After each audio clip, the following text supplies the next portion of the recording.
Don Dixon worked for Qantas for 20 years as a ramp supervisor in baggage and freight.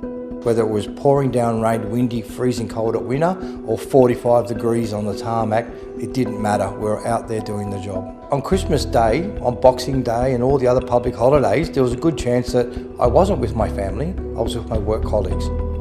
He still remembers the day that he lost his job. I'll never forget it. We were brought into the lunchroom. It was just like the axe had fallen on our necks. Don is one of 1,700 ground crew staff who was sacked 3 years ago. They decided to fight. Through their union, they lodged action alleging that Qantas had outsourced their roles at 10 airports to avoid industrial action.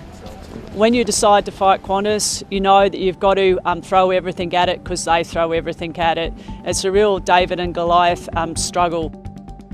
The workers won twice, then Qantas appealed, bringing it all down to the High Court. 1,700 Qantas families have had a massive victory in the highest court of the land.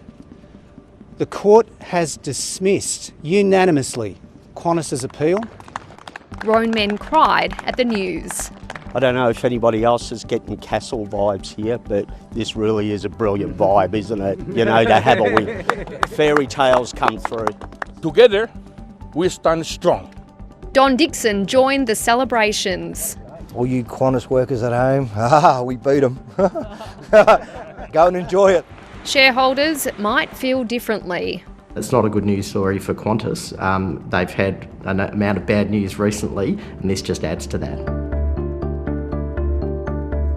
Qantas boss Alan Joyce has already stood down early after the consumer watchdog lodged action alleging that Qantas sold tickets to cancelled flights. There are now fresh calls for Joyce to hand back his $24 million bonus and for the board to resign. Qantas will also now have to pay compensation to the affected workers. Even if the compensation bill goes over $100 million, on the evidence before the court, Qantas have saved $180 million in the first year by the outsourcing and continue to have year-on-year savings of $100 million per year. The federal government made a High Court submission for the sacked workers and it's flagged tighter rules against outsourcing. I say to the workers who are illegally sacked, you did nothing wrong. Qantas broke the law. Qantas says that it sacked the baggage handlers and cleaners to save cash during the pandemic and that it always felt for their plight. But it was only after the High Court decision that the company issued its first public apology to them. We were forced out the door, we had no choice. It wasn't like Mr. Joyce walking out the door with $24+ million. Don is in his early 60s and he is still looking for a new job. Ideally, the perfect world would be that Qantas will say, oh, do you want to come back and have your job? That's not going to happen. A loyalty to the flying kangaroo that might no longer be there for many Australians. Amelia Turzon there. The peak body for superannuation investment that represents Australia's biggest funds is calling for a swift and decisive turnaround from the Qantas board and new boss. The Australian Council for Superannuation Investors warns the current headwinds will cost the airline and its investors an unacceptable sum, likely to be in the hundreds of millions of dollars. ACCC's Executive Manager of Stewardship, Ed John, joined me. Ed John, welcome. Today's stunning loss in the High Court is the latest in a series of devastating blows to Qantas. Are superannuation investors questioning how it is that Qantas carried out mass illegal sackings and then defended them to the highest court in the land?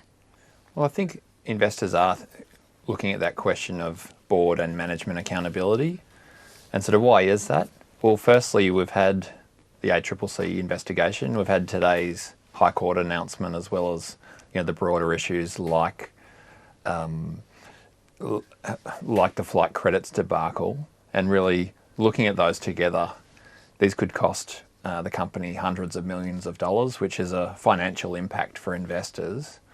But beyond the financial impact, really, one of the key assets for the company is trust. And I think the concern is that all of these issues together are actually damaging trust in what is a strong brand.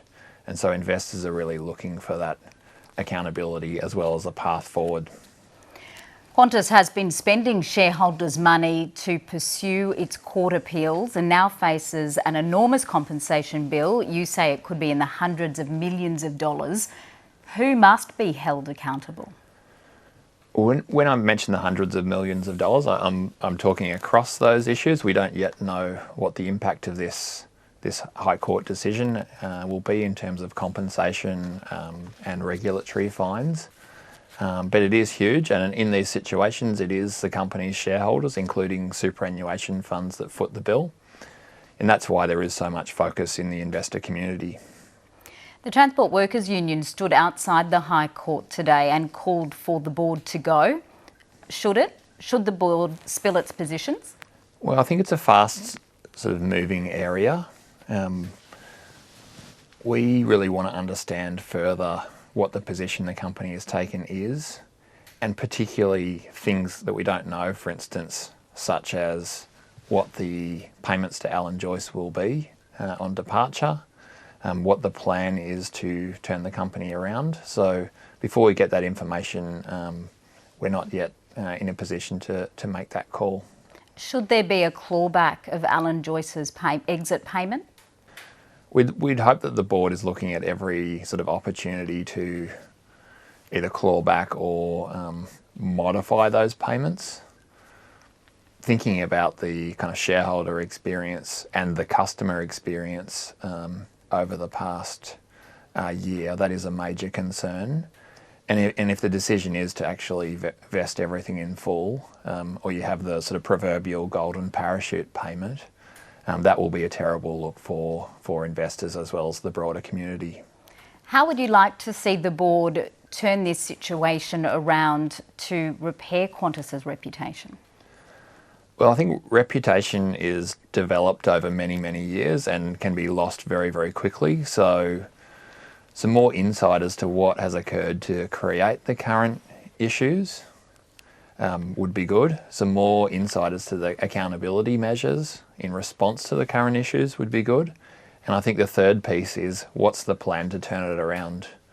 I mean, ultimately, as superannuation funds, we're long-term investors. So we want to understand how these things can be turned around and, they can rebuild or get back on track to, deliver that long-term success. Richard Goyder backed Joyce. Now he's backing new CEO Vanessa Hudson, who up until last week was the Chief Financial Officer. I now want to ask you, why should Richard Goyder remain Qantas chair? Well, I guess that's something for the board to justify and the company to justify. Before we make a call on Richard or any of the Qantas directors, we obviously want to sit down with the board, and investors will do that to understand their position and their path forward. But we know that's a question that many are asking, and so we want that sort of further detail and engagement before making a call. Ed John, thank you. Thank you.